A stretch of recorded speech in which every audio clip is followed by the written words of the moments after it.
tepuk tangannya dong jamaah dari Bandung biar semangat belajarnya nih buat jamaah Islam itu Indah yang ada di rumah yang baru bergabung. Ya tema kita hari ini bagus banget, siapin catatannya. Ternyata ada 11 waktu terbukanya pintu langit. Yang pertama tadi saat waktu zuhur, yang kedua adalah saat melaksanakan sholat fardu, yang ketiga adalah di saat iqomah. Nanti kita lanjut lagi nih. Nah ada sebuah video tayangan sebelumnya ya. Ada toko pada saat azan ini langsung tutup semua.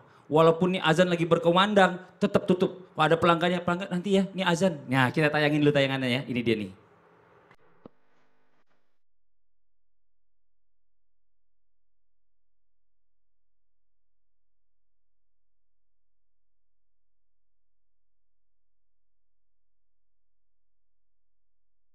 Masya Allah, luar biasa loh. Itu tadi. Ada itu langsung, seret gitu langsung ditutup. Saya masih di dalam gak sih? Enggak di luar, udah disuruh keluar, langsung ditutup, brrrt gitu. Tapi bener gak sih Ustaz Syam kayak tadi dijelaskan guru kita Ustaz Maulana sebelum iklan ya. Katanya saat azan ini pintu langit ini terbuka lebar. Wah, ini mohon izin di penjelasannya karena kayaknya hampir semua di waktu sholat ini ternyata benar-benar luar biasa langit dibuka. Kayaknya lama nih langit dibukanya. Mohon izin penjelasannya, silakan Ustaz Syam. Sampai guru Ustaz Maulana Mas Fadli, Ustaz Zalulu, jamaah di rumah, jamaah di studio, Al-Quran surah Al-Ma'idah ayat 58.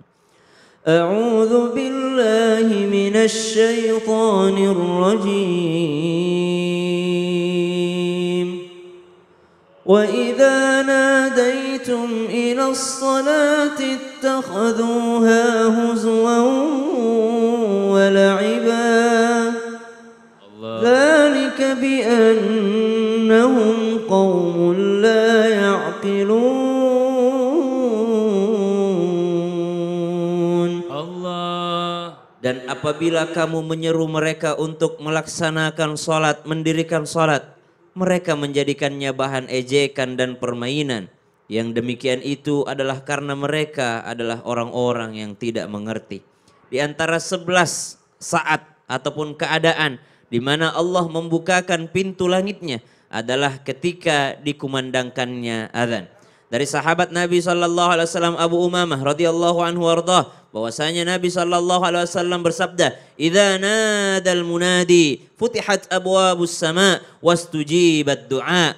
Ketika dikumandangkannya azan oleh seorang muadzin, Allahu akbar, futihat abwabus sama, maka terbukalah pintu langit. Kalau terbuka kenapa? Wastujibat du'a, dan diijabalah daripada doa-doanya orang-orang yang beriman yang hendak mendirikan sholatnya. Maka ketika kita mendengarkan suara azan, apa kewajiban seorang muslim mendengarkan suara azan? Yakni memenuhi panggilan tersebut serta menjawab suara azan tersebut. Asyhadu an la ilaha illallah. Kita jawab asyhadu an la ilaha illallah. Asyhadu anna Muhammadar Rasulullah. Kita jawab asyhadu anna Muhammadar Rasulullah sembari kita menempelkan jempol ke kelopak mata dengan mengucapkan marhaban bi habibi wa qurrata aini Muhammadin sallallahu alaihi wasallam. Kita berdoa agar wajah ini, mata ini mampu memandang baginda Nabi sallallahu alaihi wasallam baik dalam keadaan mimpi ataupun terjaga, baik ketika masih di dunia ataupun nanti di akhirat. Kita minta banyak sekali keberkahan daripada suara adzan ini. Dan ketika dikumandangkannya hayya 'alas shalah, la haula wala quwata illa billah. Tidak ada daya, tidak ada upaya, tidak ada kekuatan yang membuat aku bisa berjalan menuju masjid, bisa mendirikan sholat, kecuali kekuatan hidayah, taufik itu adalah datang dari Allah Subhanahu wa ta'ala. Dan setelah dikumandangkannya adzan, karena langit masih terbuka, pada saat itulah berdoalah kepada Allah, yakni waktu keadaan di mana diijabahnya doa-doa. Wallahu ta'ala. Masya Allah. Nah ini jamaah yang di rumah mudah-mudahan nyatet nih. Jadi waktu-waktu ini penting banget supaya insya Allah doa-doa kita cepat diijabah sama Allah. Betul, amin, amin ya rabbal alamin. Makasih banyak jazakallah khair Ustaz Syam. Tepuk tangan buat Ustaz Syam. Oke sekarang waktunya tanya jawab. Nih senang nih jamaah yang di studio yang udah datang ke sini, kita hargai dengan memberikan pertanyaan kepada guru-guru kita. Tapi sebelumnya kita masuk dulu ke segmen Tanya Dong Ustaz. Kami semua tanya dong Ustaz. Masya Allah, boleh kalau gitu yang mau bertanya silakan angkat tangannya. Sini dulu deh ini berarti ya, mohon izin silakan Ibu. Assalamualaikum warahmatullahi wabarakatuh. Waalaikumsalam warahmatullahi wabarakatuh. Saya Fitri dari Majelis Taklim An-Nasihah dari Bandung. Tepuk tangan dong buat Ibu Fitri. Silakan Ibu Fitri pertanyaannya. Katanya waktu dibukakannya pintu langit itu pada saat tahajud. Saya pernah dengar itu Ustadz. Tapi kenapa ya di saat saya mau melakukan sholat tahajud itu suka banyak gangguannya gitu. Ada suara-suara bisikan-bisikan apa gitu Ustadz. Mohon dijawab ya Pak Ustadz ya. Terima kasih. Assalamualaikum warahmatullahi wabarakatuh. Iya, Waalaikumsalam warahmatullahi wabarakatuh. Tapi bener itu, Bu, pernah gak ngalamin lagi sholat tahajud ada suara pintu kebuka? Gitu. Bener ya? Ada tiba-tiba tok tok tok di atas gonteng. Terus ada tiba-tiba toke, toke. Jadi gimana Ustaz mau izin menjelaskan silakan. Ada tekniknya. Ada tekniknya ya. Nyalain Al-Quran. Saya kalau tahajud muratal itu supaya nggak keganggu. Baik, bismillahirrahmanirrahim. Allahumma salli ala sayyidina Muhammad wa ala sayyidina Muhammad. Izin Ustaz Lulu dan Ustaz Sam. Satu hal buat kita, kepada semuanya, ada yang menarik dari sini. Tadi sebelum saya bahas tentang masalah tahajudnya yang diijabah doa, karena tadi Ustaz Sam bagus banget, diijabah doa, pintu langit dibuka, itu maksudnya buat apa? Doa. Doa di situ. Kalau pintu langit dibuka harusnya apa? Doa. Terus pertanyaannya, kalau pintu langit terbuka doa, apa yang kita lakukan? Doa apa? Tahu nggak?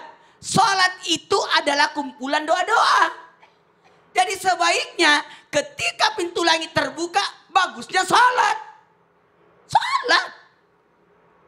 Sholat adalah kumpulan doa-doa yang diawali dengan takbir dan diakhiri dengan salam dengan syarat dan rukun tertentu. Kumpulan doa-doa. Memangnya doa apa aja? Kan doa itu ada 3 macam. Doa bentuk ucapan, doa bentuk perbuatan, dan doa bentuk isyarat. Nah kalau ibu berkata, Ustadz tapi kenapa ya? Aku tuh biasanya kan ada aja gangguan. Mohon maaf ya, tidak semua pintu terbuka orang bisa masuk. Tidak semua bisa masuk. Karena belum terpanggil. Tahajud itu waktu bangun dari tidur. Saya pernah diajarkan sama guru saya, kalau udah tidur lalu bangun, walaupun jam 10 sudah bisa tahajud. Kamu udah tidur, berarti sudah punya modal tahajud, yaitu tidur. Tapi waktu yang kapan bolehnya tahajud? Sepertiga malam. Bagi 2 malamnya.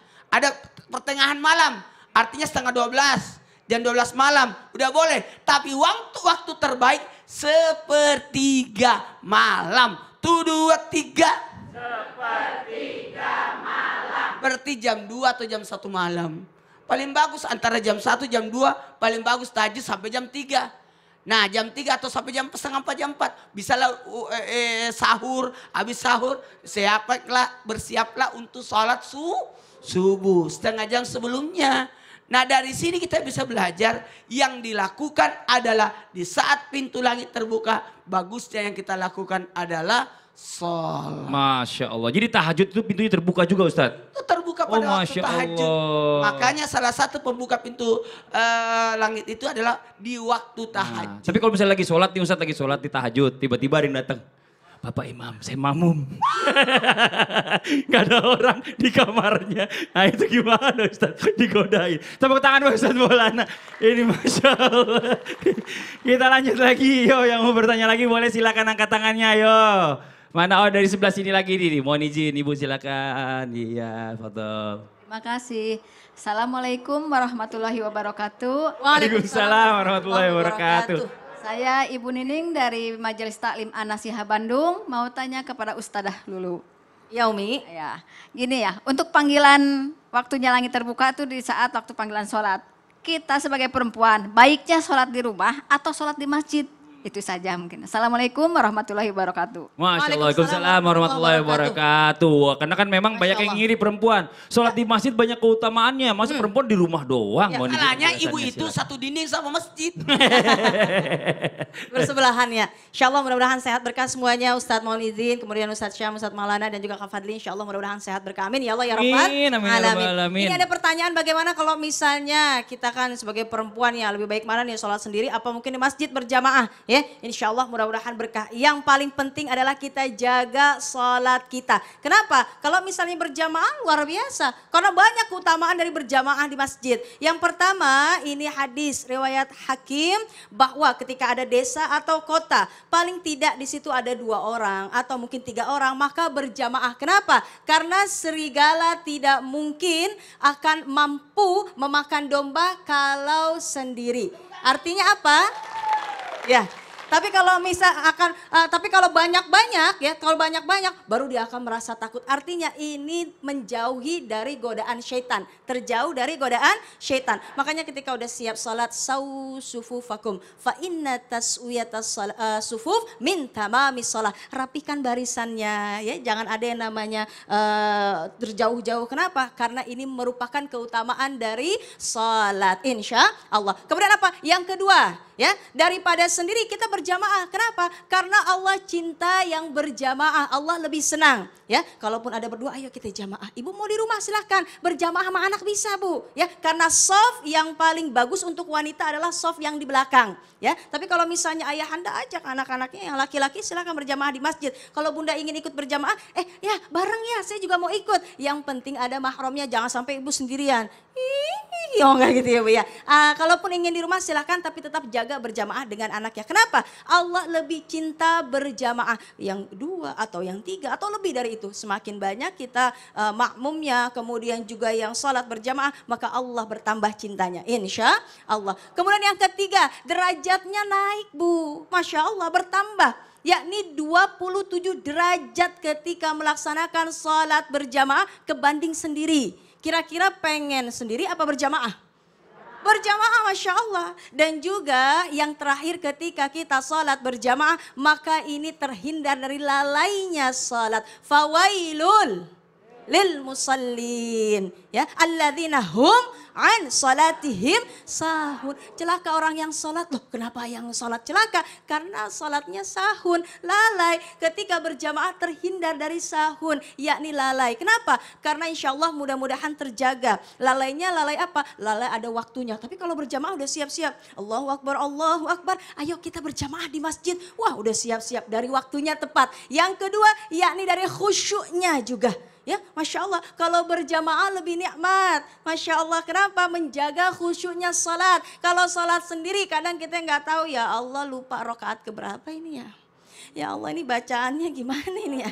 Lupa ini kalau sendiri. Makanya kita jaga agar tidak lalai dalam salat kita. Baik dari waktunya, dari khusyuknya, yakni salat berjamaah. Insya Allah. Ada juga lalai amal. Tapi yang paling penting ini insya Allah. Karena bahasanya adalah aqimus sholat. Dirikan sholat. Udah beres sholat. Kemudian salam. Maka hadirkan sholat dalam lini kehidupan kita. Insya Allah mudah-mudahan kita senantiasa terjaga. Tidak hanya menggugurkan kewajiban. Tapi selepas sholat kita jalankan apa yang ada dalam sholat. Kita amalkan dalam kehidupan sehari-hari. Jaga, ya Allah sholat saya ini melahirkan sifat tawadu. Maka insya Allah dalam kehidupan pun juga tawadu. Ya Allah, dalam salat ini tidak hanya hablum minallah, tapi ketika kita salam ada hablum minannas, maka hadirkan. Insya Allah inilah yang dikatakan kita terjauh dari lalai salat. Insya Allah mudah-mudahan terjaga kita untuk salat berjamaah. Masya Allah. Jadi buat para wanita. Intinya. Ibu itu salat di rumah atau di masjid? Kalaupun pengen di rumah silahkan Mi, tapi berjamaah dengan anak putrinya. Nah, Tepuk tangan dulu. Itu maksudnya. Insya Allah. Masya Ikan lohan Allah. punya peberkah, mudah-mudahan barokah. Amin. Makasih banyak Ustazah Lulu. Ini sebentar sih udah kesini ngapain sih? Mendingan gini deh. Kalau udah telanjur kesini kasih info jamain di rumah. Oh iya, Ya. ada yang menarik nih dari CT Asa Foundation yang terus berupaya untuk memutus mata rantai kemiskinan melalui pendidikan yang berkualitas dan kesehatan yang optimal. Maka kami mengajak kepada siapapun yang peduli dan ingin turut berkontribusi meringankan beban saudara atau meringankan beban orang-orang dengan cara apa? Doa dan sedekah yang terbaik. Masya Allah. Dengan cara men-scan QRIS CT Arsa Yang ada di sini nih, Masya Allah. Ustazah Lulu nih dengan dia, itu dia. Ini. Sini ya jamaah ya. Langsung nih sekarang nih difoto dulu, nanti bisa di scan-nya kapan-kapan. Terserah, tapi yang jelas kalau mau berdonasi insya Allah, kalau masih hidup pahalanya 1000 kali lipat dibandingkan kalau kita udah meninggal. Nah Masya Allah, makasih banyak ya infonya Ustadz Maulana. Buat yang di rumah jangan kemana-mana dulu nih ya. Kita akan lanjut lagi setelah yang satu ini tetap di Islam itu Indah. Jamaah. Oh jamaah. Alhamdulillah. Lillah.